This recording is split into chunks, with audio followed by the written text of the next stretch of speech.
안녕하세요. 안녕하세요. 네, 거짓과 진실의 우종찬 기자입니다.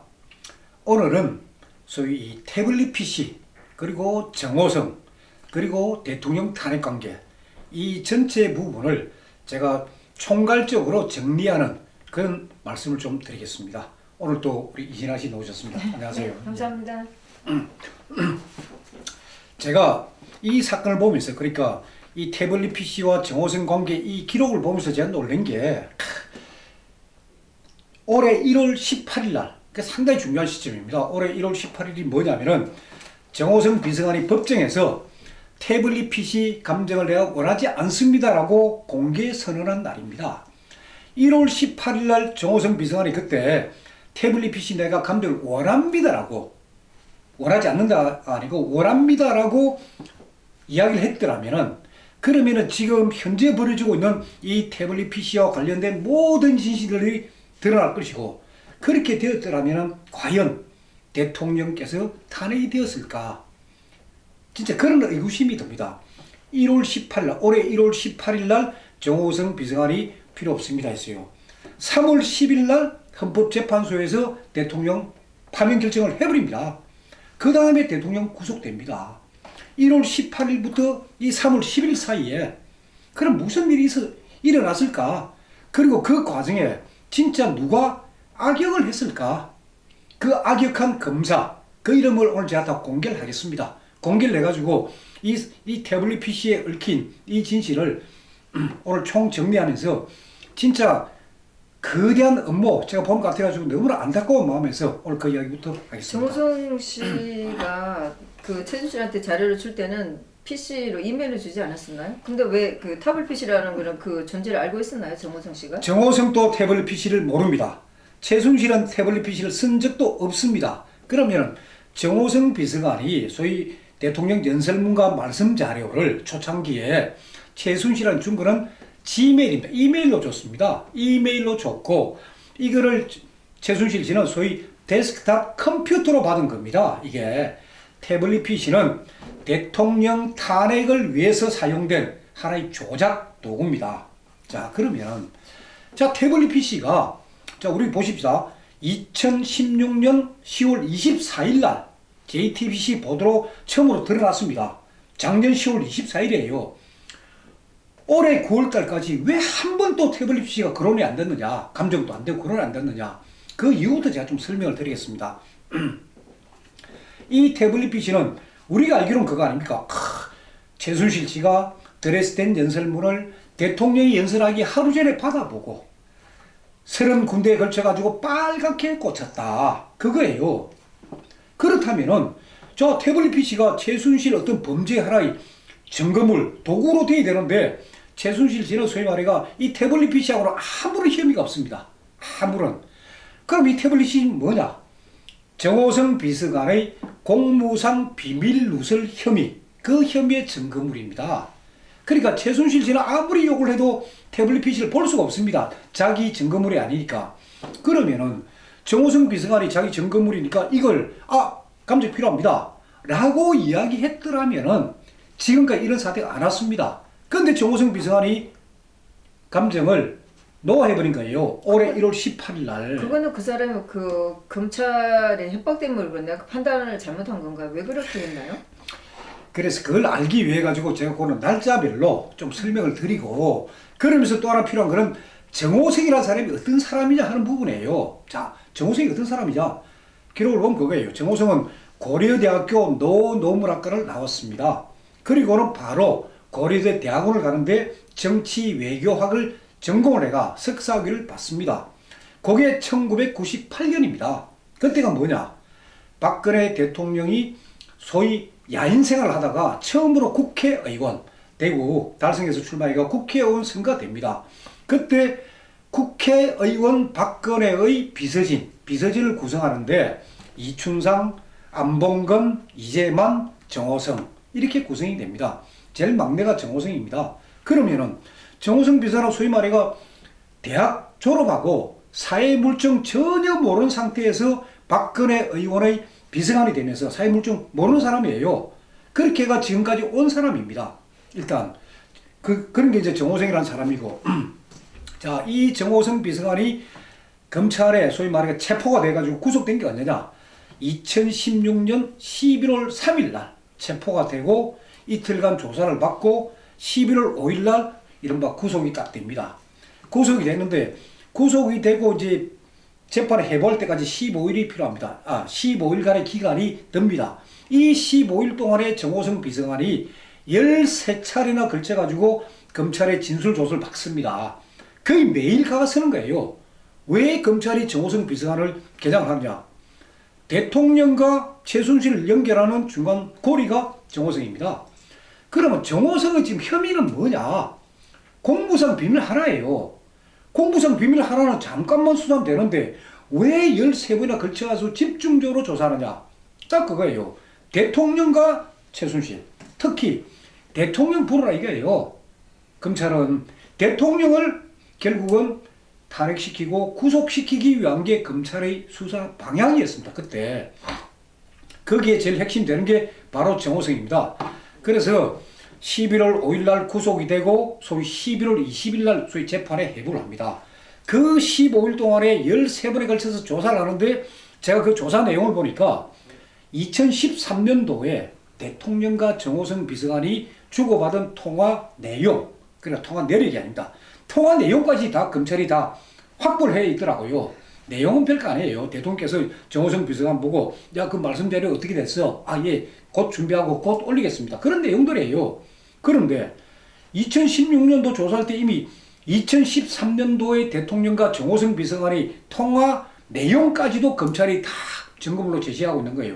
내용은 전혀 중요하지 않은 내용이지만은 그 정도로 검찰 수사가 대통령의 어떤 통화 내용부터 해가지고 참 이걸 잡으려고 정호성 비서관을 압박을 하는 겁니다. 자, 그런 상태에서 정호성 비서관이 이제 재판에 회부가 됩니다. 재판에 회부가 딱 되면은 정호성 비서관의 모든 수사 기록이 법원으로 다 갑니다. 법원으로. 이제는 검찰 손을 벗어난 거예요. 그 법원으로 간 수사 기록이 거의 한 7,000페이지입니다. 엄청난 양이 이제 건너갑니다. 자, 그러면은 이제 더 이상 공무상 비밀누설 그 하나만 조사하면 끝났으니까 이제 더 이상 조사할 필요가 없습니다. 이렇게 되어가지고 소위 말해가지고 이제 재판이 딱 열립니다. 이 재판이 언제 열리느냐? 2016년 12월 13일입니다. 그러니까 11월 20일 날 소위 말해가지고 기소가 돼가 법원에 이제 재판 회부가 돼가 12월 13일 날 1차 재판이 열립니다. 그게 뭐냐면은 준비기일이랍니다. 공판 준비기일. 그럼 나오고 야, 이거로 증거로 인정할 거냐? 인정합니다. 안 합니다. 이런 걸 하는 거예요. 자, 12월 13일 첫 재판이 열려가 12월 19일 또 열리고 12월 29일 열리고 이런 재판이 이제 진행이 됩니다. 그때 차기한 변호사가 등장합니다. 정호성의 변호인으로. 차기한 변호사가 등장을 해가지고 태블릿 PC 이거 감정 필요하다. 그 이야기를 합니다. 그게 언제냐? 올해 1월 5일입니다.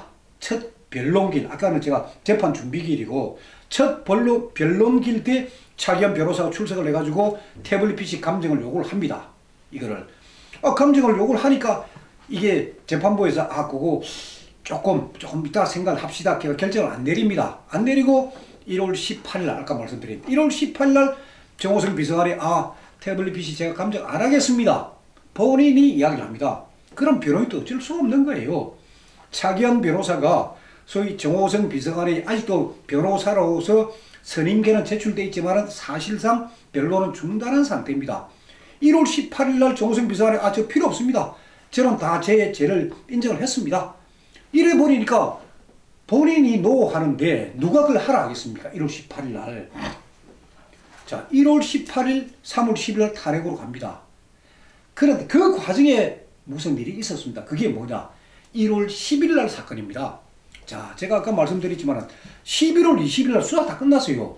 자, 1월 18일 날 소위 말해가 감정 안 할 때 했습니다. 그 중간에 1월 10일 날 특검에서 정호성을 부릅니다. 이건 절대 부를 수가 없는 건데 특검에서 정호성을 불러가지고 바로 그 이야기를 합니다. 태블릿 PC 감정 당신 욕을 거냐 말 거냐 그렇게 협박을 합니다.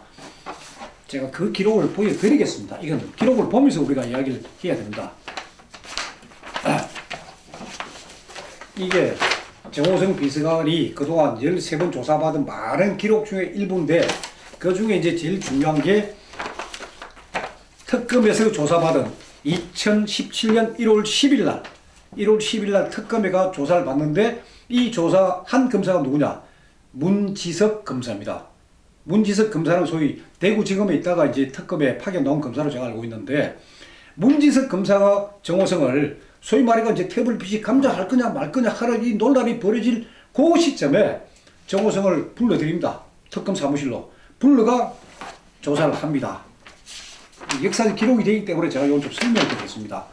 그 검사는 실제로 그 타블릿 PC 감정이 필요한 걸 알고 물었을까요? 아니면 모르고 그냥 빨리 속도를 내기 위해서 그랬을까요? 감정이 필요한 게 아니고 지금 검찰이 필요한 것은 뭐냐? 일단 대통령을 탄핵시켜야 됩니다. 자, 12월 9일 날 국회에서 탄핵안이 소추가 됐습니다. 자, 1월 달에 이제 탄핵안이 막 진행이 되고 있습니다. 이 탄핵안이 소위 말해가지고 통과가 안 됐다. 통과가 안 되면 대통령은 다시 대통령 권한 갖습니다. 그러면 어떻게 되겠어요? 수사 검사들이 상당히 난처한 지경에 빠질 거 아닙니까?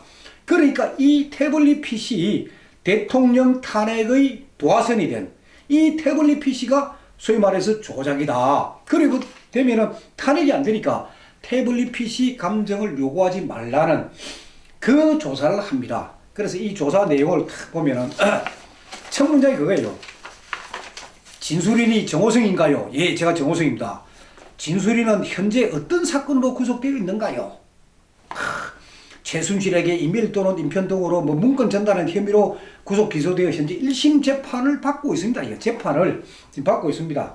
딱 하니까 그 다음에 딱 묻는 게 현재 재판을 받고 있는 혐의와 관련하여 진술인의 입장은 어떤가요? 아니 재판을 받고 있는 사건은 수사를 못하게 되어 있습니다. 제가 지난번 시간에도 말씀드렸지만은 헌법 제12조 7항 위반입니다. 그거는 절대 조사를 하면 안 됩니다. 즉 뭐냐? 피고인의 자백이 고문이나 폭행이나 구속의 부당한 장기화로 인하여 자의적으로 진술된 것이 아니라고 인정될 때는 유죄의 증거로 삼을 수 없다는 게 헌법 제12조 7항의 규정입니다. 그걸 무시하면서 검사가 묻습니다. 현재 재판을 받고 있는 혐의와 관련하여 진술인의 정호성 당신 입장은 어떤가요? 하고 이렇게 탁 묻는 거예요. 그 다음에 질문이 뭐냐? 자, 언론 기사를 보면 진술인은 정호성은 최초 공판 준비기일에서 공소 사실을 모두 인정하는 취지로 진술하였다가 그 다음에 대통령과 공보관계도 부인하고 하는데 그 경위는 어떻게 되는가요? 하면서 태블릿 PC를 증거로 제가 인정합니다. 감정 요구하지 않습니다는 답을 받아냅니다. 이 답을 받아내고 그러면 그 다음에 질문이 뭐냐? 검사 지금 그래요. 진술인의 학력은 어떻게 되는가요? 1988년 경기고등학교 졸업하고 진술인의 학력은 어떻게 되는가요? 이미 이 문제는 그 전에 13번 조사할 동안에 다 놓은 거예요. 그걸 왜 또 물어요? 그 다음 질문 뭐냐? 진술인의 가족관계는 어떻게 되는가요? 그것도 감성적으로 지금 아니 그러니까 이런 요 하나만 묻게 되면은 뻔히 보이지 않습니까? 검사가 요 대답을 얻으려고 했다. 뻔히 보이니까 이거 소위 진술 조서를 남겨야 되니까 학력은 어떻게 되는가요? 진술인의 가족관계는 어떻게 되는가요? 그 다음 진술인의 주요 경력은 어떻게 되는가요? 이미 다 물었던 겁니다. 이런 걸 왜 물어요?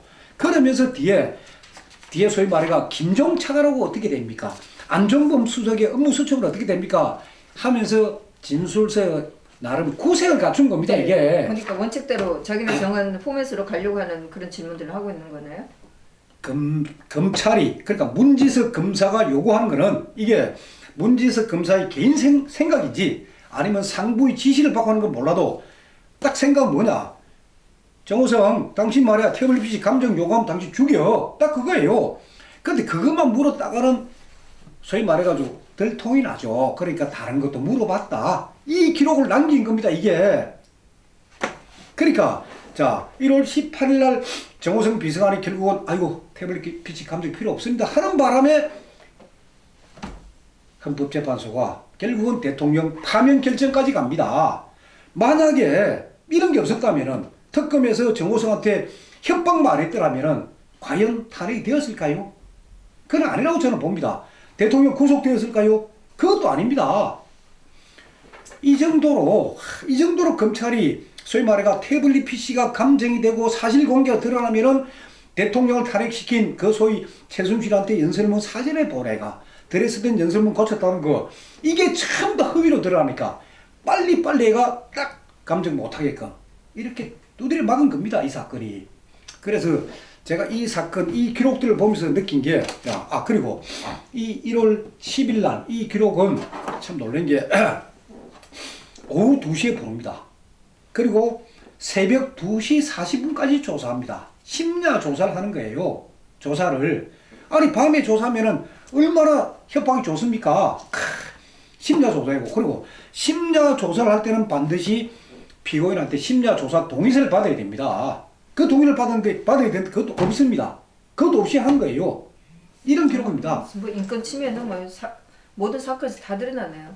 그래서 제가 이걸 볼 때 이번 대통령 사건은 사실은 대통령을 제외한 모든 주변 사람들이 그냥 대통령을 배신하고 심지어 어떤 사람은 대통령을 칼로 찌르고 대통령만 고립모로 만들어 놓은 사건이에요. 제가 이 사람 보면서 제일 안타까웠던 게 그겁니다. 그래서 옛날 그 왕조시대 때 소위 말해가지고 임금이 있고 그 뭐 태자를 둘러싸고 누구를 태자로 할 것이냐 하는 그런 싸움처럼 아주 지저분한 음모 거기에 소위 차은택의 지저분한 이야기 김종 차관 안종범 수첩 그것 때문에 대통령이 이렇게 지금 소위 진퇴양난에 몰려있는 거예요. 그러니까 언젠가는 진실 드러나겠지만은 그래서 이 시점에서 제가 또 하나 더 말씀드리고 싶은 그거예요.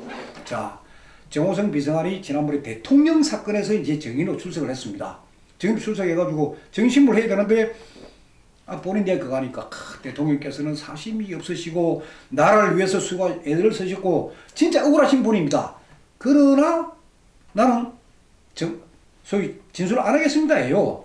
아니 대통령이 사심이 없고 진짜 나라를 위해 애썼다면은 정호성이가 내가 위정 그동안에 내가 거짓말한 거 위정의 죄를 물더라도 내가 대통령을 위해서 다 이야기를 하겠습니다라고 해야지 정언을 거부하겠습니다. 근데 그 내용을 모르는 사람들은 와 정호성이 참 충실이다. 그리고 정호성이가 법정에서 눈물을 뚝뚝 흘리니까 야 제가 볼 때 그 눈물은 악의 눈물입니다. 진실의 눈물이 아니고. 그리고 정호성 비서관은 소위 최후 진술에서 역시 대통령 열심히 하신 분이고 사심이 없는 분입니다. 그러면서 저는 막 그때 조금 도운 것밖에 없습니다 하면서 얼마나 비겁합니까? 지금 많은 국민들은 정호성은 충실로 보지만은 저는 이 사건을 취재를 해봐서 아는데 결국은 충신이 아닙니다. 우리가 정확하게 봐야 됩니다. 결국 대통령을 죽인 사람 중에 한 사람이 정호성 비서관입니다. 엊그제 정말 너무 기가 막히고요. 예. 정말 정호성 씨가 그렇게 감정적인 얘기했을 때 저희는 그날 재판에 못 갔지만 그거 보고 저희들 친구들도 많이 울고 저희도 많이 우울했었거든요. 그리고 그 사람이 재판에 나올 때마다 얼굴이 굉장히 편해서 사실 저희가 내용을 잘 모르지만 뭔가 좀 마음이 안 들었고 친구들이 그 사람들에 대해서 좋게 얘기하진 않았었어요. 그러니까 정호성 비서관은 소위 말해가지고 조만간 풀려나옵니다. 자기는 그걸 알고 있는 거예요. 풀려나오는 걸 알고 있고 사실은 제가 이제 최명성 변호사 대통령 변호인데 최명성 변호사를 제가 조금 취재를 하면서 물어보니까 최 변호사 그 이야기를 한번 합니다. 대통령께서 구속을 앞두고 영장 실질 심사를 받았을 때 그때 영장 담당 판사 앞에서 대통령께서 이 사건에 대한 어떤 본인의 소회 그리고 본인의 범죄 혐의에 대해서 한 20분간 쭉 설명을 하시는데 그 자리에는 유영하 변호사하고 최명성 변호사 둘이만 있었습니다.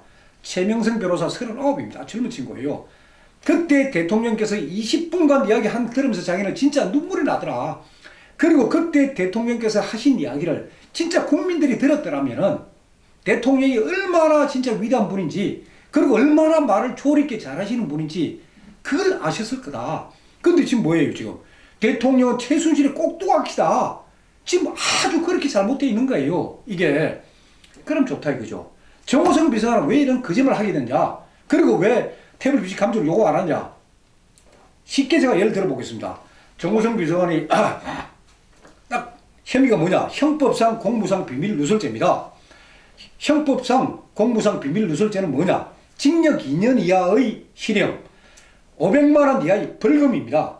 2년 이하 500만 원 이하입니다. 그러면 대통령 기록물 관리에 관한 법률 위반으로 걸리면은 그래 정호성이가 보낸 그 자료들이 그건 연설문하고 말씀 자료니까 그것들은 대통령 기록물 관리에 관한 법률 위반입니다. 그거로 걸었을 경우는 뭐냐? 10년 이하의 징역, 3천만 원 이하의 벌금입니다. 검찰이 정호성한테 제대로 적용을 하려면 대통령 기록물 관리에 관한 법률 위반을 걸어야죠. 왜 형법상 공무상 비밀누설을 겁니까? 아주 가벼운 죄로 걸었습니다. 그건 뭐냐? 대통령이에요. 목적은 대통령이니까. 자, 대통령과 최순실을 연결시켜준 게 정호성입니다. 그러면 정호성은 소위 말해가 직급 남용도 했습니다. 별의별 것 다 했어요. 예를 들면은 자 GKL 사건, GKL은 그 소위 강원랜드 거기서 장애인 펜싱팀 그 한 거, 그것도 최순실이가 정호성한테 부탁해가 아이고 장애인 펜싱팀 감독이 라면 먹고 어려우니까 어떻게 좀 공익재단에서 좀 지원해줬으면 좋겠습니다. 그래서 정호성 비서관이 그러면 제가 GKL로 소개하겠습니다. 이래가 6천만 원 지원이 됩니다. 그거 직권남용 걸립니다. 그거 싹 빼준 거예요. 자, KD 코퍼레이션 현대자동차에 납품하고 싶습니다. 정호성 비서관한테 최순실이가 잘해준 거예요. 그래서 대통령이 그걸 현대자동차 정문고 회장, 김영환 부회장한테 주고 이거 아주 기술력이 좋다니까 한번 봐주세요. 자, 그거 그 대통령 파면 사유예요. 그러면은 정호성 그 전달하니까 직권남용 걸립니다. 그거 안 그랬어요. 그러니까 정호성은 모든 것, 대통령과 관련된 모든 것을 다 불고 자기는 공무상 비밀누설 하나만 탁 걸고 그는 형법, 소위 말해가 징역 2년 이하입니다. 이미 작년 11월 5일 날 구속이 됐으니까 올해 11월 15일 날이 선고입니다. 1년 살았어요. 1년 살았고 하면은 집행유예를 놓습니다. 정호성은. 소위 말해가 자기 형량 줄이기 위해서 다 그런 거예요. 그래서 참 대통령을 위한다 그 사람들이 왜 그래 그걸 거짓말 하느냐, 왜 대통령을 위해서 당당하게 이야기 못하느냐. 그거 자 헌법재판소에서 대통령을 파면한 사유가 3가지입니다. 3가지. 제일 중요한 게 뭐냐, 소위 비밀엄수 의무 위반입니다. 이게 공무상 비밀누설이에요. 자, 제가 한번 읽어보겠습니다. 이 부분은 자, 국가공무원법 제60조에 따라 공무원은 직무상 알게 된 비밀을 엄수하여야 한다. 비밀 엄수 의무는 공무원이 국가 전체에 대한 봉사자라는 지위에 기하여 부담하는 의무이다. 특히 대통령은 고도의 정책적 결정을 내리는 과정에서 중요한 국가 기밀을 다수 알게 되므로 대통령의 비밀 엄수 의무가 가지는 중요성은 다른 어떤 공무원의 경우보다 크고 무겁다. 피청구인 대통령의 박근혜 대통령의 지시와 묵인에 따라 최서원에게 많은 문건이 유출되었고 여기에는 대통령의 일정 외교, 인사, 정책 등에 관한 내용이 포함되어 있다. 이런 정보는 대통령의 직무와 관련된 것으로 일반에 알려질 경우 행정 목적을 해할 우려가 있고 실질적으로 비밀로 보호할 가치가 있으므로 직무상 비밀에 해당한다. 그럼에도 불구하고 대통령은 최서원에게 이게 유출 또는 방치했기 때문에 이는 국가공무원법 60조 비밀 엄수 의무 위배에 해당한다. 이게 파면 사유예요. 그러면 정호성은 당연히 그게 아니다.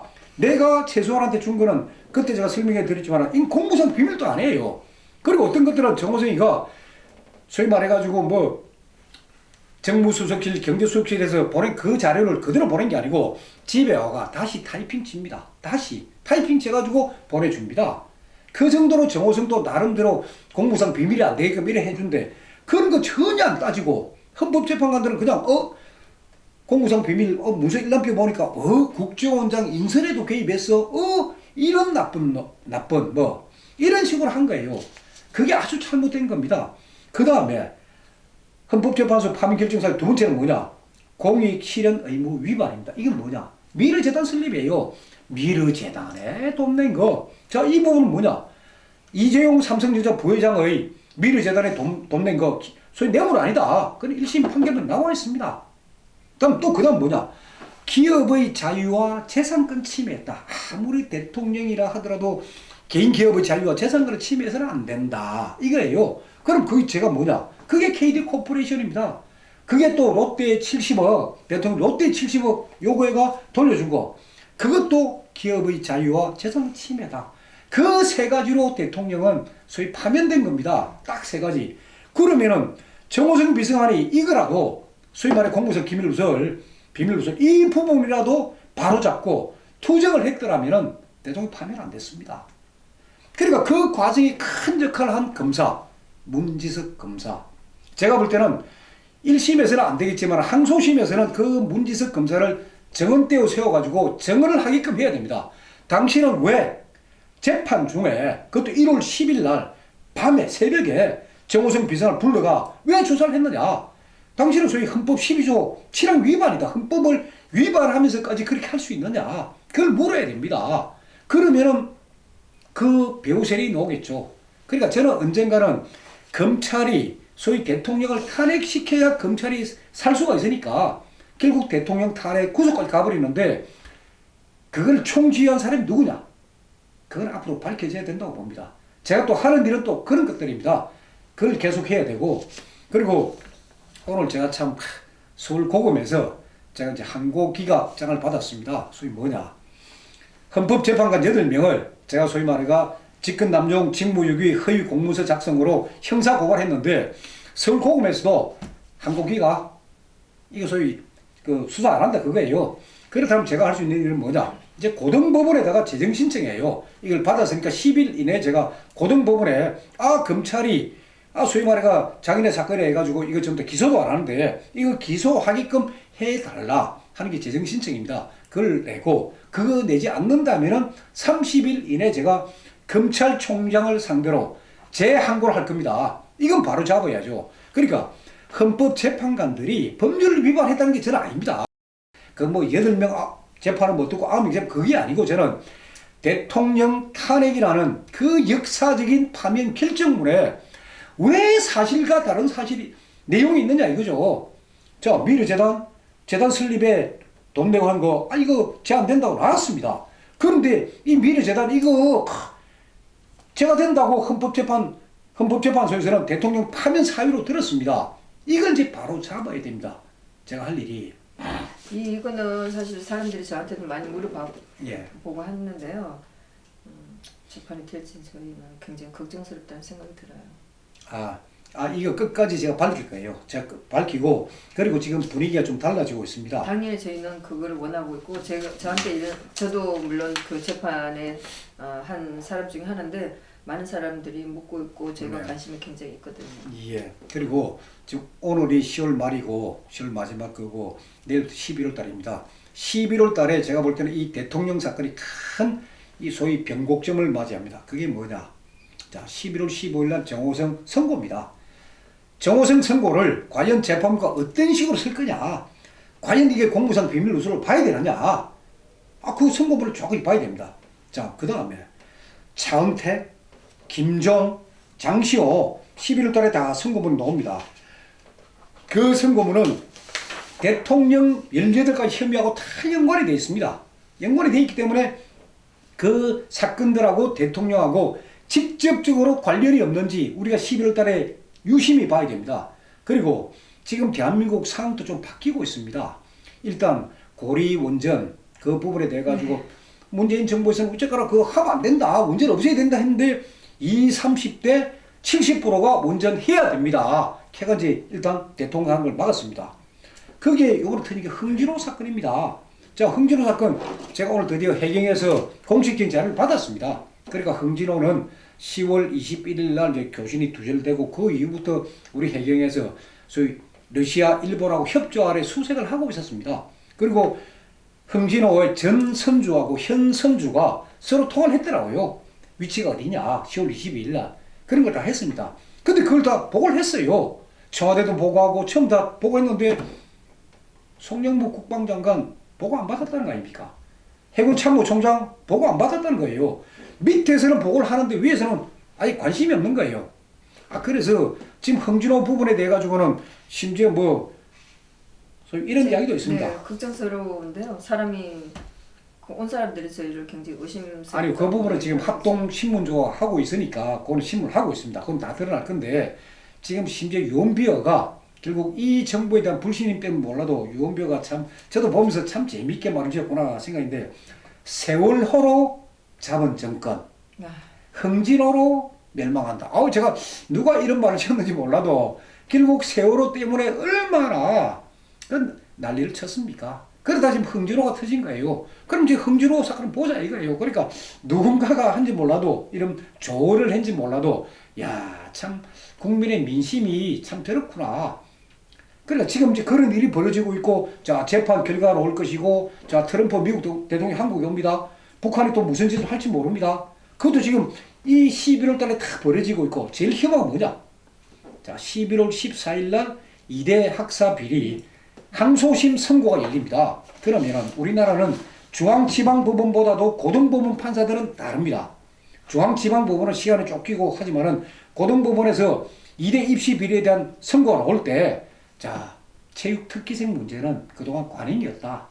관행이었다 하더라도 불법이니까 그러나 이거는 실형은 아니다. 막 벌금형 정도로 때린다면은 이게 이제 우리 사회가 올바르게 판단하는 거예요. 그러니까 설사 관행이라 하더라도 잘못된 관행은 고쳐야죠.